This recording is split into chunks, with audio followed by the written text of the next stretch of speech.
उपक्रम ऐतिहासिक पृष्ठभूमि। श्री गणेशाय नमः। अष्टदश अध्यायी श्रीमद् भगवद गीता महाभारत के भीष्म पर्व के 25वें अध्याय से आरंभ होती है। सभी अध्यायों के अंत में विषय के अनुसार उनके पृथक पृथक नाम दिए हुए हैं और उन्हें योग कहा गया है, जिनके नाम हैं: पहला विषाद योग, दूसरा सांख्य योग, तीसरा कर्म योग, चौथा ज्ञान कर्म संन्यास योग, पांचवा कर्म संन्यास योग, छठा ध्यान योग, सातवां ज्ञान विज्ञान योग, आठवां अक्षर ब्रह्म योग, नौवां राज विद्या राजगुह्य योग, 10वां विभूति योग, 11वां विश्व रूप दर्शन योग, 12वां भक्ति योग, 13वां क्षेत्र क्षेत्रज्ञ योग, 14वां गुणत्रय विभाग योग, 15वां पुरुषोत्तम योग, 16th देव असुर संपद विभाग योग, 17 श्रद्धात्रय विभाग योग, 18वां मोक्ष संन्यास योग है। भीष्म पर्व के 43वें अध्याय में गीता के श्लोकों की संख्या इस प्रकार दी है। 620 श्लोक केशव भगवान ने कहे हैं, 57 अर्जुन ने, 67 संजय ने और 1 श्लोक धृतराष्ट्र ने कहा है। यह गीता का माप है। श्लोकों की सारी संख्या 745 होती है, परंतु आजकल गीता की प्राप्य सभी प्रतियों में 700 श्लोक ही मिलते हैं। जो 45 श्लोक कम हो गए हैं वे श्री भगवान के श्लोकों की संख्या की हैं, अर्थात भगवान के श्लोकों की संख्या 575 प्राप्त है, जबकि भागवत के अनुसार 620 होनी चाहिए। आदि पर्व में एक श्लोक मिलता है जिसमें कहा गया है कि श्री व्यास जी कहते हैं कि 8800 श्लोक ऐसे हैं जिन्हें मैं समझता हूँ, शुकदेव समझते हैं और संजय भी समझते हैं या नहीं, इसमें संदेह है।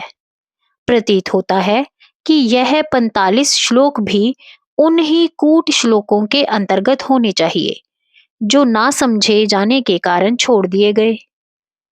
कब, यह भी जानना कठिन है, क्योंकि महाभारत के लिखे जाने का समय आज से 5000 वर्ष पूर्व कहा जाता है।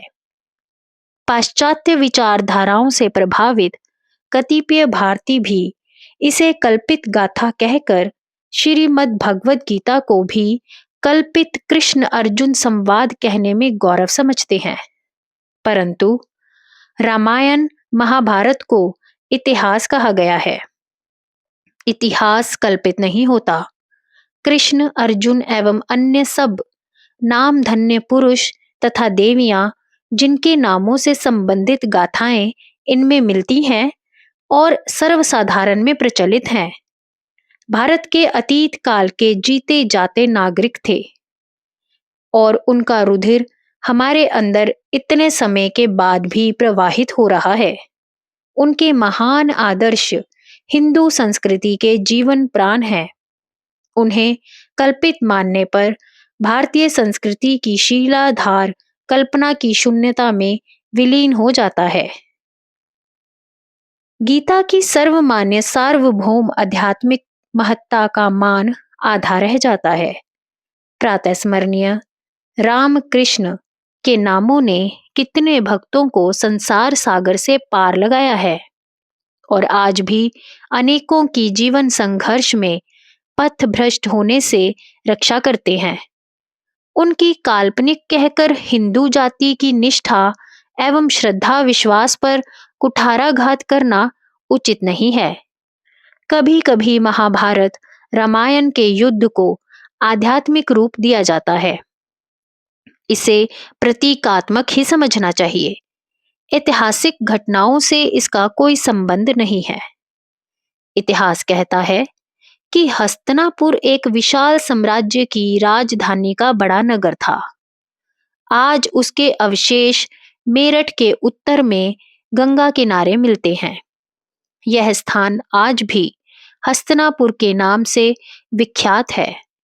वहां शांतनु नाम के एक राजा हुए, जिनके एक पुत्र को भीष्म पितामह के नाम से सब जानते हैं। उन्होंने पिता से प्रतिज्ञा की थी कि आजीवन ब्रह्मचर्य का पालन करेंगे, ताकि उनसे उत्पन्न कोई पुत्र अपने को राज्य का हकदार न समझ सके।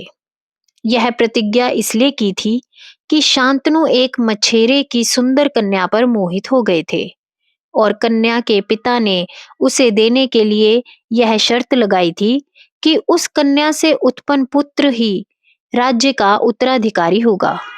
भीष्म जी की अनुमति के बिना शांतनु यह शर्त पूरी करने के लिए वचनबद्ध नहीं हो सकते थे।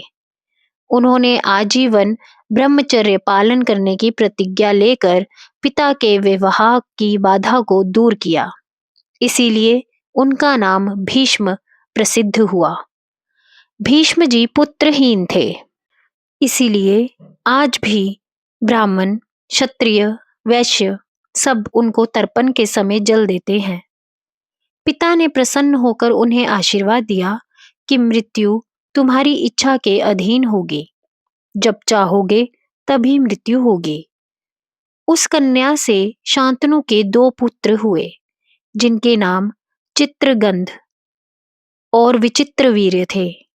पहले की मृत्यु हो जाने के कारण दूसरा राजा हुआ, जिसका विवाह काशी के राजा की 2 कन्याओं से हुआ और दोनों से एक एक पुत्र हुआ। बड़े का नाम धृतराष्ट्र, जो जन्म से अंधा था, और दूसरे का नाम पांडु था। भीष्म जी ने धृतराष्ट्र का विवाह गांधार राज्य की कन्या से किया, इसीलिए उसे गांधारी कहते हैं। गांधार अफगानिस्तान के कांधार शहर का उस समय का नाम है। गांधारी के 100 पुत्र और एक कन्या हुई, जिन्हें कौरव कहा गया। पांडु का विवाह कुंतल की राजकन्या से हुआ, इसीलिए उसे कुंती कहते थे। कुंतल ग्वालियर के उत्तर में आसन नदी के किनारे था। आज उस स्थान पर कुतवार नामक गांव देखा जा सकता है। कुंती का असली नाम पृथा था। वह कृष्ण भगवान के पिता वासुदेव जी की बहन थी, परंतु कुंतल के राजा ने उसे गोद ले लिया था। कुंती से जो पुत्र हुए, वे पिता के नाम से पांडव कहलाए और माता के नाम से पार्थ। कृष्ण की बुआ के पुत्र होने के कारण ये उनके निकट संबंधी थे और अर्जुन तो गहरे मित्र भी थे। पांडु की एक दूसरी पत्नी भी थी, जिसका नाम माद्री था।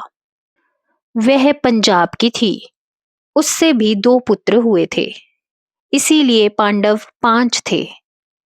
नेत्रहीन होने के कारण धृतराष्ट्र राज्य के अधिकारी नहीं समझे गए तथा पांडु का राज्याभिषेक किया गया, परंतु वह बीमार रहने के कारण बद्रीनाथ के पास हिमालय में रहने लगा।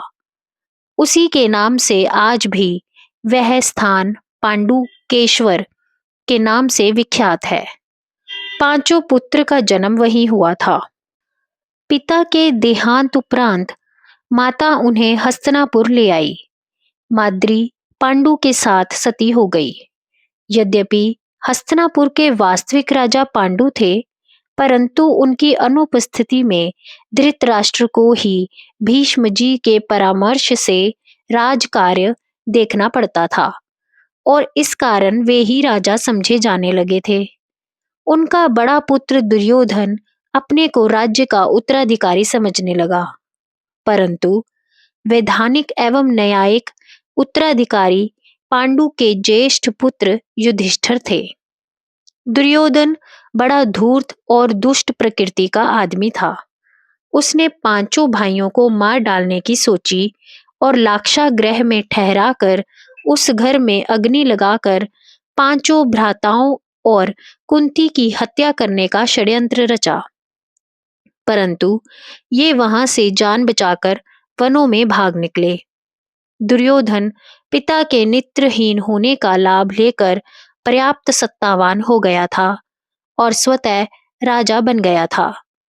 जब धृतराष्ट्र को पता चला कि पांचों भाई और कुंती जीवित हैं और वनों में छिपे फिरते हैं, तो उन्होंने लोक अपवाद तथा प्रजा के कोप से बचने के लिए उन्हें फिर से हस्तिनापुर में ढूंढ बुलाया और दोनों तरफ के द्वेष से बचने के लिए इनको इंद्रप्रस्थ का राज्य देकर वहां भेज दिया। आधुनिक दिल्ली ही तत्काल इंद्रप्रस्थ था। दुर्योधन इसे सहन न कर सका। उसने निमंत्रण भेजकर एक दिन इनको हस्तिनापुर बुलाया, स्वागत किया और धोखे से पूर्व नियोजित पासे खेलने का ढोंग रचा।